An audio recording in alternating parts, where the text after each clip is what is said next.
this, I don't feel like a musician, right? I feel like if I do this, I'll end up doing something else, which me now is like, girl, what? You should have stayed at Paris. But me then was like, no, I'm an artist and this is not my artistry, and, you know, whatever. So my name's Adam, and this is about you, your journey in music, and how you got to where you are now. Hi, Adam. Nice to meet you. I'm nice Ariana. to meet you as well. So are you born and raised in New York?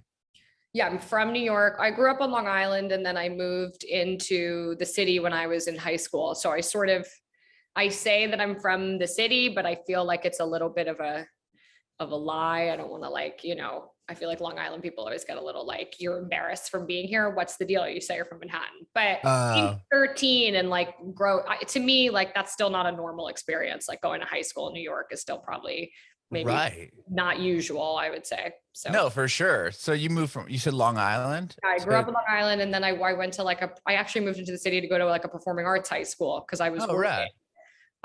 So yeah, I was in a show, and I made my mom like take me into the city when I was like 12 or 13, audition for a show, and I got in, and I was like, great, I have a job, I have to move. And my mom was like, what's going on? That's amazing. Yeah. So I started out as like a child actor, basically. Wow. Okay. Well, before I love this, I want to get to this, but I'm curious, like, how did you get into music and acting in the first place? Were you just always? I mean, I'm like the typical, like, my mom put me in dance class when I was like, you know, 3. She probably needed something to tire me out.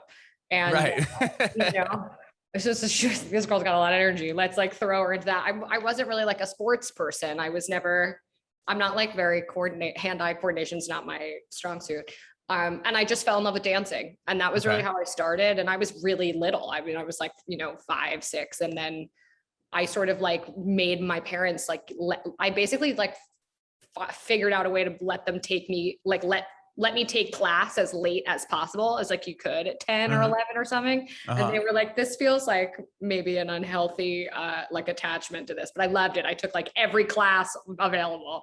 And then from there, I lived an hour outside of Manhattan. So like, I started to take classes in the city, and then I got scouted for a dance company. So like I really started as a dancer. And then I think a teacher somewhere along the lines was like, well, maybe you should sing. Like, do you sing at all? And that was like the first time that ever dawned on me, but I really just like loved performing first. And then I took piano lessons as a kid. Like, I think they just sort of were putting me in different things, you know, as you do as a parent, trying to like see what your kid likes. And then I was writing music and playing piano for like a really long time, just because I loved it. Like it never dawned on me to like be a songwriter. I wanted to be writing songs though. Wow. I mean, in hindsight, I was writing songs, like not in the moment. I wasn't like, this is a song. Right. Got it. Okay. But I was doing it as like as a release, I think. But I was like, wanted to be like an actor and a musical theater kid and whatever. And it never dawned on me, being a songwriter, like was never something that ever seemed like a job, like seemed like a career path until like way later in my life, which is funny because I can see in hindsight that I was always doing it, but in the moment it didn't dawn on me till I was like 20. Oh, okay. That's interesting. Yeah. Weird, backwards. Yeah. So you were doing all that, and then you ended up getting into a dance company. So you're working, and that's why did your family up and move to Manhattan? No, my mom, she's such a good person. Basically, she like worked a deal out with me where she was like, you can go to high school during the week and like work. And on the weekends, if you don't have a show, you have to come home. I have siblings.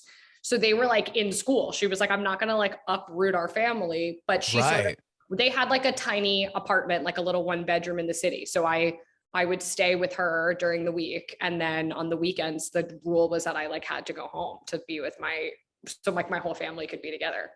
Wow. I mean, it's odd. It's certainly odd. No, but that's wow. Having your mom be or your whole family really be so supportive of what you were doing. That's crazy. Well, I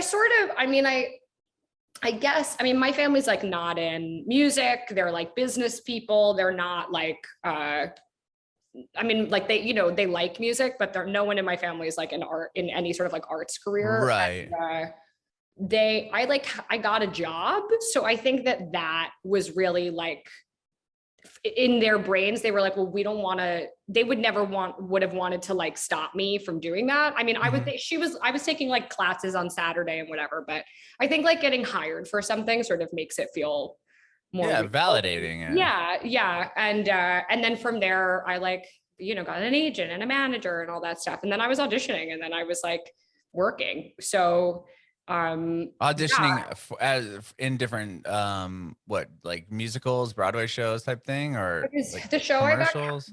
I got cast in was in the American Girl Review, which was when they were opening up the American Girl doll store on oh wow 9th Street or whatever, and they had a theater in there that was like it was like an official off-Broadway size theater. I don't remember how many seats it was.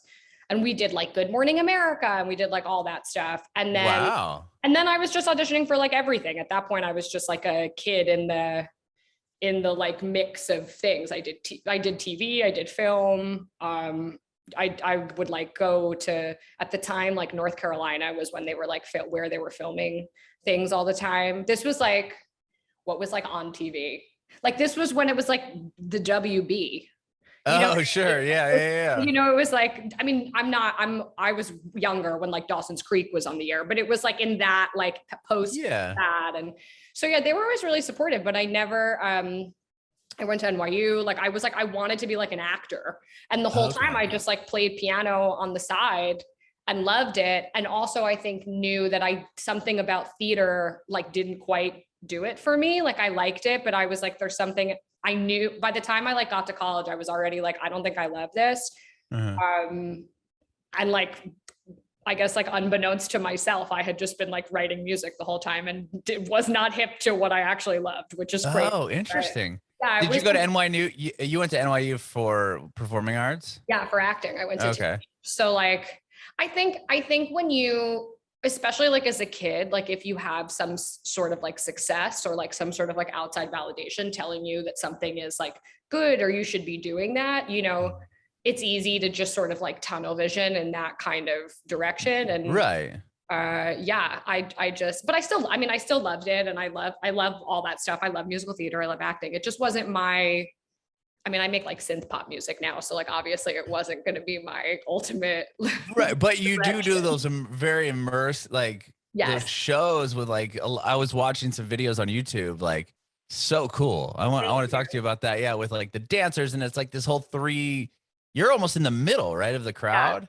Yeah. It's, so that show's called Light and Space. It's like an immersive, what's our tagline? It's been so long since we've done it, which is so sad, but it's what do we call it? An immersive live music party is the tagline. Yes, so that's what it was. It's like a combination of immersive theater and dance and a concert. And then the whole thing's like wrapped up in a fun party that's like alien glitter alien themed. Oh, that's rad. As you do. I had gotten the idea because a lot of my friends are obviously in theater. And so there was a lot of stuff happening. Where are you based out of? I'm in Nashville now, but I'm born and raised in San Diego. Okay. So I don't know. I feel like immersive stuff isn't really like in Nashville in the same way, but there's a show in New York called Sleep No More, which is like it was created by this British company called Punch Drunk. They're like a theater company, and they started in the UK, and then they brought this show to, I think it was like, they moved it around. It was in Boston, whatever, but it's been in New York for about 10 years. And it's sort of the like most commercially successful version of this. And I had friends in it at the time. They took over, they took over like a building, basically. They called it the McKittrick Hotel, which is, they made it like a 1930s style, sort of like haunted-ish hotel. That's rad. And the concept, and they sort of, I think were one of the first companies to really like make immersive theater. I use air quotes because I feel like people use immersive like so much now. And it's really, I don't know what makes something immersive other than you like telling people it's immersive. Basically the idea is that the audience isn't in seats. It's not like a proscenium style where there's a stage and an audience. It's that you like create a whole environment and the audience can go wherever they want. And then the theater happens like in and around. So like at Sleep No More, it's over like multiple like floors. So like you like go in and out of stairwells and the actors are like moving all around. Oh, and wow. follow them. That's and cool. Like an actor might come and like pick you out of something and like take you somewhere else. And everybody has a fully different experience. So I had friends in this show. I had friends that were doing other versions of this. I was living in England at the time. Actually, I was working as a songwriter in London.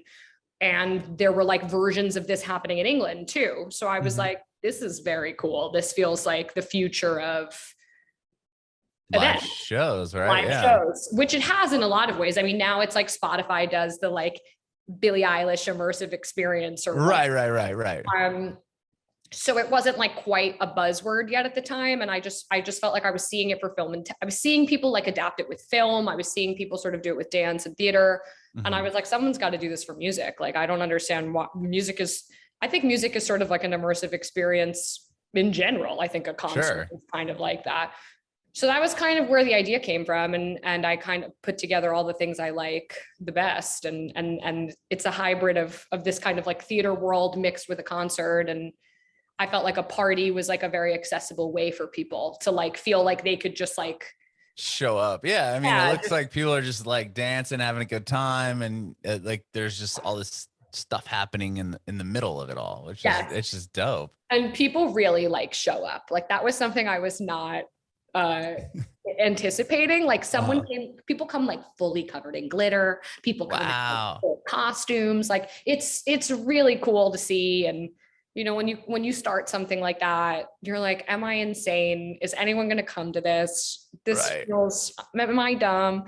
And when we had done the first one in New York, we do it at a venue called House of Yes, which is a very cool venue in Bushwick. We sold out the first show, and it was so cool to like see people interacting with dancers and dancing. And it's cool. It's like some people come because they know Ariana and The Rose is like an artist, and some people come because they just like heard of a really fun party they want to go to and then like discover the music at the party. And it's cool to kind of see both intersect with each other. Yeah, that's amazing. That's really cool. Yeah, the videos are rad online too that I was watching. Thank you. Yeah, we try and represent them. And obviously in like the age of social media, we put together like a whole thing of just people's like Instagram stories because it like represents the experience better than anything we could. Yeah, that's awesome. Yeah. Well, I want to get into how you got into songwriting. I mean, if you're going to NYU for performing arts, like how does the music career kind of take over? I was at NYU. I was an actor. I was like I said, I was always sort of writing, and I was working with like this guy in New Jersey, like doing sessions and stuff, but it was always for fun. And then like I had mentioned, I had written, he was a producer and he was working on like a dance track. It was sort of like a trancey kind of song. And I just like sang vocals over it. And that song got picked up by like it got included on like a dance compilation on a Universal, on an album that Universal was putting out. Yeah. And and it was just luck really. And it didn't, I mean, Lord, I probably made like $200 from it or something. It wasn't anything. No big, the house and the Escalade didn't come in. It certainly wasn't my big break, but it was the first time that I was like, oh, people do this as a job. That's fun. I've never thought about that. And the people that I loved, I didn't initially like dance music. And like, I've loved like Robin and artists like Goldfrapp and these kind of like amazing Kylie Minogue, like these like synth kind of like pop women. But I really started like loving just like singer-songwriter music, like Carole King and Sarah Bareilles and Ingrid Michaelson, these like kind of like quirky sort of singer-songwriter girls. And so it took me, once I figured out, I think I actually might want to like write music, I would say it probably took me a couple of years to figure out like if I wanted an artist project, if I wanted to be a writer. You kind of don't always know, I think when you can write, if like which way you want to go. And the first sessions I ever did were in Nashville. Once I kind of like figured out that I wanted to kind of like pursue it, I called basically anybody that I knew that was even like music industry adjacent, and was like, hi, so I think whatever, just trying to figure it out. And some people that I knew were like, okay, they just happened to know writers in Nashville. And I, like booked a trip and crashed on a couch. And those were the first sessions I did. Actually, the very first session I ever did, like I said, I went to anyone I knew and was like, do you know anyone who's like looking for writers or whatever? And someone I knew that ended up actually managing me later on for a little while, his name is Jeff Rabhan, and he managed like Kelly Rowland and like all these people. Well, I knew him because he worked at NYU. So I like walked into his office and was like, so I'm not in your program. Like, I'm not like, I'm like all the way over here doing this thing, but here's some music I've made. And there was a producer called Illmind, who's a rap hip hop producer. He was doing like Talib Kweli and 50 Cent and stuff. Oh, wow. And they were looking for like pop hooks. And so the first songwriting session I ever did was like a hip hop session. And those are hard. Like hip hop sessions move really fast, and like they're late at night, and everyone's just like moving. And so I was like brought in to write like pop hooks, not knowing a thing. And I'm just sitting there being like, absolutely, yes, okay, no problem. Like I'm totally just like faking it till you make it. But those were some of my first sessions. It was sort of like I was doing like hip hop sessions in Bed-Stuy and like more sort of like pop sessions in Nashville. And like you just sort of start. Everyone always is like, how do you get started? And I'm like, you just go wherever anyone's gonna like open the door to let you kind of be there. And that was the beginning of sort of how I started writing, and then I loved it. So wow. And what was like the first little, once you get in these rooms and you're writing with people, what was your first success? What was my first success? Well, actually, I figured out pretty quickly that I wanted to be an artist. So I had done an EP that I never put out because it was bad. And then it wasn't until I would say I was probably writing for about 2 or 3 years. And then I started going to London. And that was the first time that I had some like mild success. And I got a cut for this artist in like Denmark. And then I started getting like little baby cuts for like spin-in records, and like those sort of like the first kind of things I got were in like the dance music world. And I fell into just like a really great group of writers in London. I got lucky, and I met a writer named David Snedden, who had just done, maybe about the year or so before, he had just been a part of the Lana Del Rey record that had like National Anthem. He wrote National Anthem with his partner at the time. Huge. I mean, huge. If only I had met them then. But that was like the beginning of like being a part of a group of writers where like I really was starting to work. And then like over time, the cuts I've gotten generally have like lived in the dance world. I did a thing for an artist named Giraffage, who's a very cool sort of like synth. I guess he's sort of like house tinged. And I was doing some stuff for an artist named Griffin, who's like gone on to be a really big DJ. I think he's on Interscope. Yeah, he is. I interviewed him before. He's a great guy. He's from the Bay Area. Yes. And his manager, this guy Nick, is at Interscope, and they're just like good people. So that was kind of where it makes sense that was sort of where I started to get my first cuts and successes, because I ultimately, like, I love dance music. So sometimes I think I clearly have this theme, as I didn't even realize. I sort of like stumble into the things I like, or I'm doing these things that I like before I realize, oh, hey, I think this is maybe really what I should be doing. And pretty soon after that, I really wasn't until like 2015 that I think I started like doing Ariana and The Rose in a way, like for real, in the incarnation that it is now. And then I started playing like prides in the US. I was playing prides in the UK. The LGBTQ community has been like a huge place for me and my project in terms of just like being open to someone. At the time, I didn't have like a track record as an artist. I had done a couple support things. Actually, I got offered a tour support slot opening for an artist named Foxes. Who she had done, actually right at that point, she had just done that big song with Zed called Clarity. I don't know if you remember that song. Oh, yeah, I do. So that was like, I was like in London writing music. I was like going back and forth. I was staying in like short stay apartments, trying to get a visa. And I got this tour and I like didn't even have a band. That was like 2014. I didn't have a band, I didn't have anything. And I was like, okay, gotta like get it together. Figure this out. Whoops, because I'm doing this. Yeah. But I had been like doing little shows. I had been sort of like hustling at that point, but it took a few years.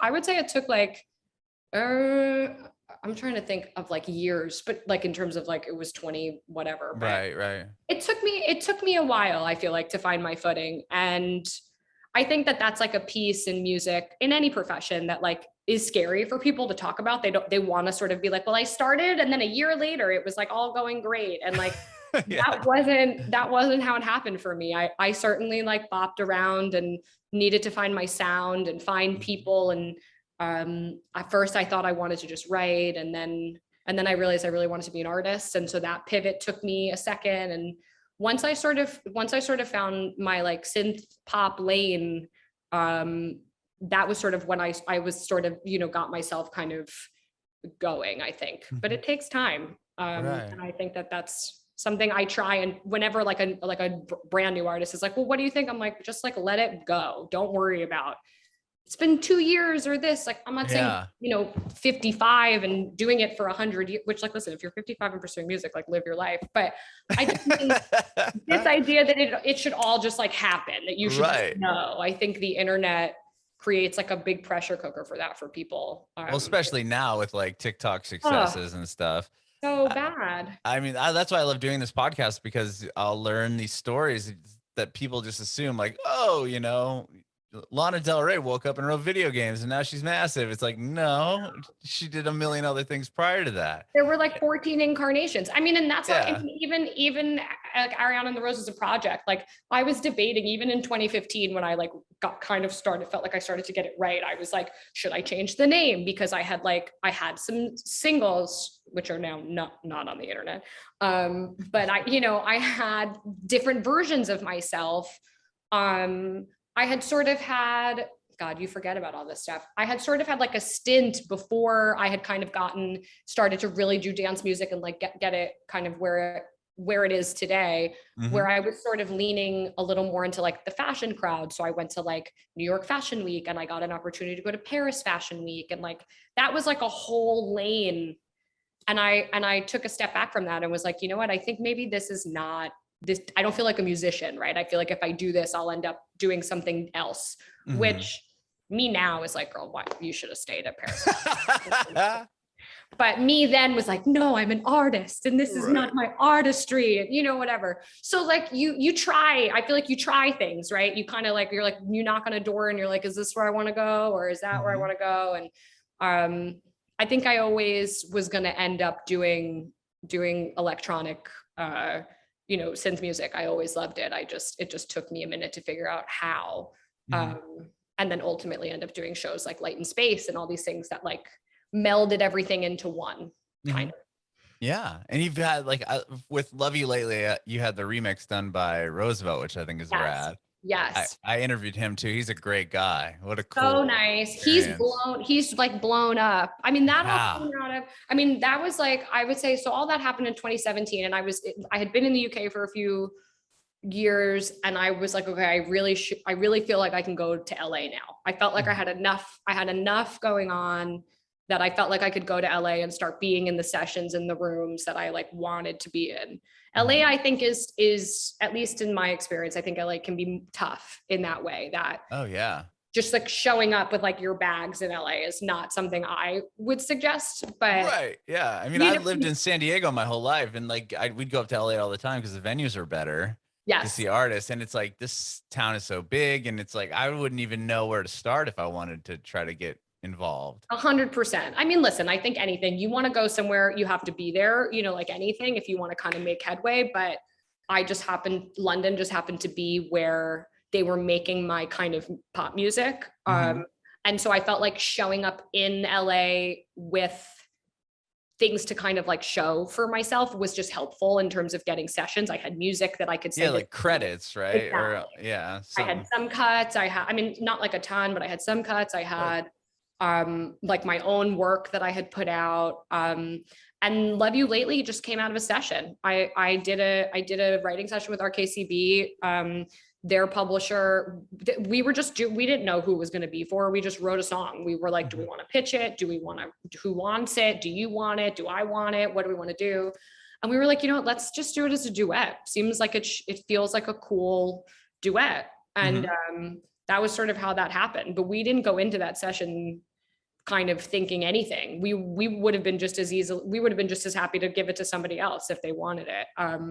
But people seem to have really connected with that song, which has been very cool. And we made a little video for it in the desert, because that was my idea. I thought that was smart to like go into the desert in December on like a 300-foot sand dune and like a little dress. And I was like, this is going to be great. I can't feel my feet, but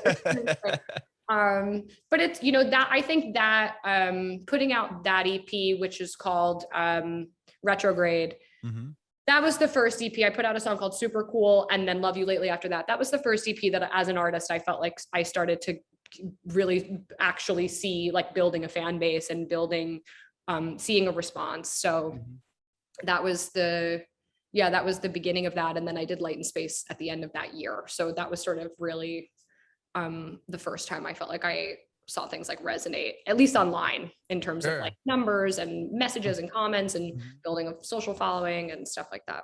And you're building, I mean, it sounds like you're kind of going up in your career, and then COVID happens. Like, how did that, like, what were you up to in the end of 2019, like going into that? And when I tell you, it was a bummer. I mean, it was a bummer for everyone, but I had done, yes, it was. And it really was. I think my career has definitely been like a slow and steady. And I haven't had like a lightning bolt moment. I've definitely just had like consistency and people finding me and a lot of touring and playing shows. Which I would imagine is better as for an artist than having like a quick lightning bolt and then not being able to follow it. I'm not against a lightning bolt. If a lightning bolt, I'm here for it. Listen, I'm waiting. I'm still like on the top of a roof, like covered in aluminum, being like, okay.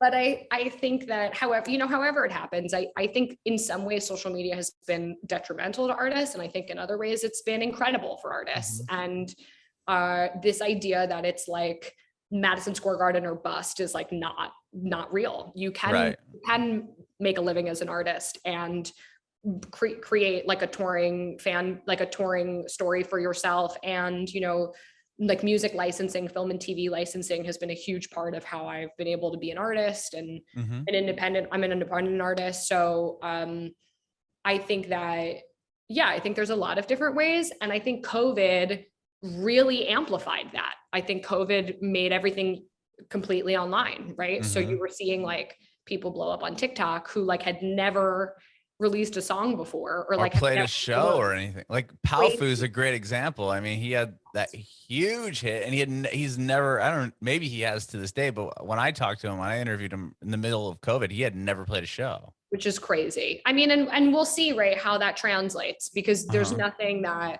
I'm sure there's some people that are going to come out of that and play a show and off the bat just be amazing and it'll work. And there'll be some people that do that and realize, oh wait, like touring's not for me. I don't want to play shows. I only want to do, online in my room, whatever. But as COVID was happening, I was actually about to film a movie, which was really cool. I have, since I stopped acting, obviously, like way when I started music, but because I had done it for so long, every year I have like one or two things that sort of just like fall out of the sky that are like remnant of, it's like a casting director who knew me or whatever. And I had this was happening maybe a year or so before COVID had happened.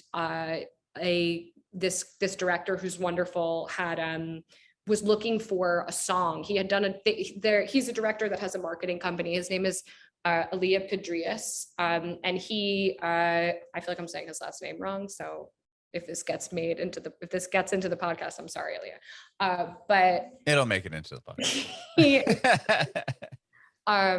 But basically he had pitched, his company does like marketing things. Then he also directs his own features and shorts, and they do stuff for musicians. and they had pitched a music video concept for a label that got passed on, but he loved the concept and was like, I think I want to make this. So he went to a sync supervisor and said, hey, this is my idea. Do you have any songs that could fit it? And I had put out a song called Lonely Star, which is like galactic themed and all that. And if you had seen the concept, you would think he had heard the song and made the concept for the song. It's about this this girl who like works in a diner, and she's like playing around with like an old like transmitter radio, and it like beams to an alien, and the alien comes down and they like become friends. And you would just think they were made together. And so initially when I was speaking to him, they just wanted to license the song. And then he was like, hey, I think I actually am interested in adapting this whole idea and making it into a short film. Would you be open to that? And I said, sure. And he said, you can work with the composer. Like, we want to use the song. It would be effectively like a movie musical. So initially I was just working on it as a musician. And then upon just like knowing Aaliyah and chatting with him, he was like, oh, you're an actor. And I was like, well, okay, I was reformed. He was like, no, I think you should play the character that sings the song. It's your song anyway. And so I said, okay, sure. There's this another amazing actor in it named Bex Taylor Klaus, who's been on, they've been in all sorts of things. I should know this when I talk about this. They were in a show on Fox, and they're this wonderful non-binary actor who's like really been like an amazing face for non-binary artists. And they actually, I think, were in the process of transitioning right after we wrapped filming. But long story short, we were supposed to film, like, I was in LA, we were starting production. I don't know, let's just say it was like a Thursday. On Wednesday, New York closed. Oh, wow. So I was about to be putting out a new EP. I was about to go on tour opening for an artist called Torres, which I actually just finished that.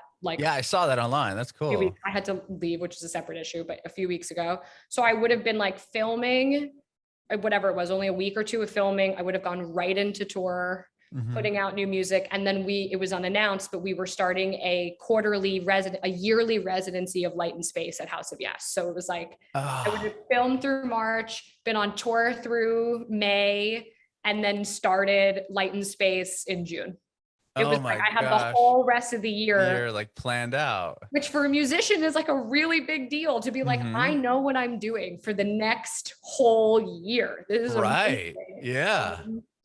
But what can you do? So, I mean, lockdown happened, and I mean, LA closed, I think, after New York, but they weren't calling the shoot. And I remember I called the director and was like, I have to go home. Like, my family's in New York. I don't know what's going on. They're shutting the world down. I don't think this movie's happening. Right. It's not going to work.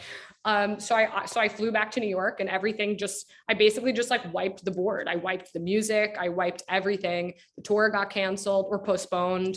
Everything got postponed. And I mean, since then, what are we almost at, like 2 years later? Yeah, it's crazy. Oh my God. I've done all of the things that were scheduled to happen in COVID have now happened. And we filmed the movie in COVID a year later. So we filmed it this past March, which was really cool. And it was everybody's like first thing back. Oh, nice. Which was kind of sweet, because it was the last thing we would have done. Yeah. And now the first thing back. Kind of the first thing that we were doing, which felt kind of special. And I hadn't acted in forever, or been on a set. And I sort of don't think I didn't get nervous until like the day, like I'm like about to be on set and I see that it's like a real movie. And I was like, oh shit, like, don't mess this up.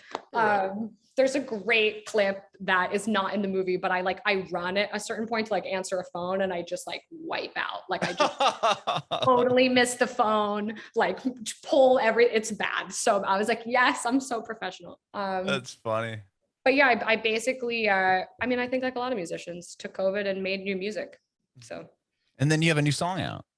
I do. I have a song called Everybody that came out in July. Is that something you wrote over COVID, or? Yeah. So I had an EP that I was going to be putting out. I had put out a an EP in 2019 called Constellations Phase 1. And I was going to put out Constellations Phase 2 along, right in line with tour.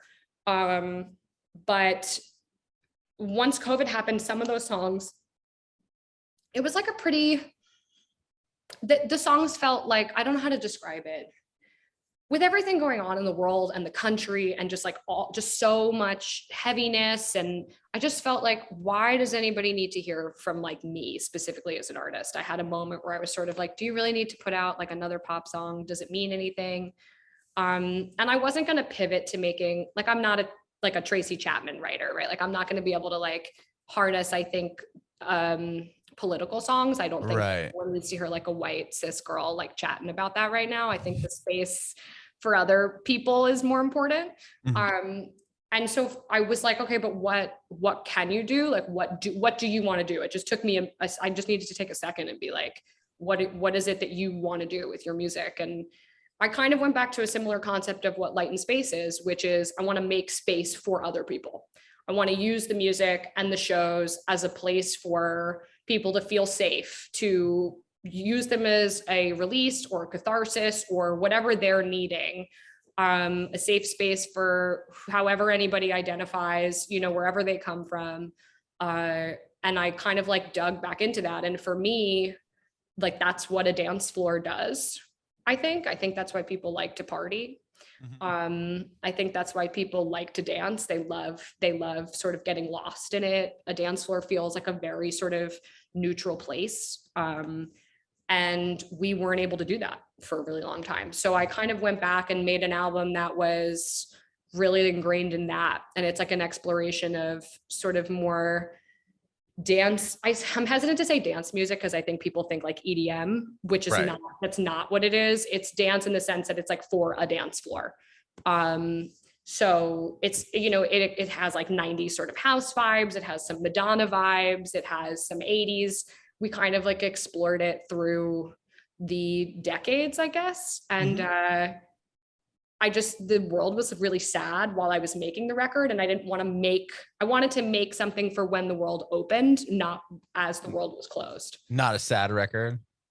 No, it's not a sad record. It's like a celebration album. So I made it with my musical director, Andy Highmore, who is British, and he hadn't produced a whole album for anybody else before. He has his own projects, but he musical directs for like Jai Wolf, and he's worked with Aluna George and a lot of amazing people. And we were in COVID and we couldn't see anybody. And I was like, after, I don't know how many months, 3 or 4 months, I was like, have you seen anyone? Because I haven't seen anyone. And I'd love to do a session with someone in person if you're free. Right. And I sort of like finagled him into making the album with me. I was like, you don't have anything to do, and I think you're the right person for this. So you put the record together. Is it going to be called Constellations Phase 2 still? No, so it can't be because I feel like Constellations Phase 2 is meant to only be like an EP or something. Okay. So it's a working title. It's called Lonely Hearts Club, which I understand the Beatles reference, but I'm sticking with it anyway for now. Because it is sort of about heartbreak. It is about loneliness and the loneliness we were all feeling at the time. And I like the idea of loneliness being a unifier, like it being a club of people that sort of have broken hearts and need this kind of connection. And it's also like a physical place, like you could physically be at a club called the Lonely Hearts Club. So obviously I'll be making visuals that are in a club. So we started with everybody, which puts us back in a club, and I'm putting out another single actually in a couple weeks. Very cool. That's exciting. I can't wait to hear the rest of the record. Yes, we'll have to send it to you. The next single is called London Boys. So London Boys? Yes. Okay.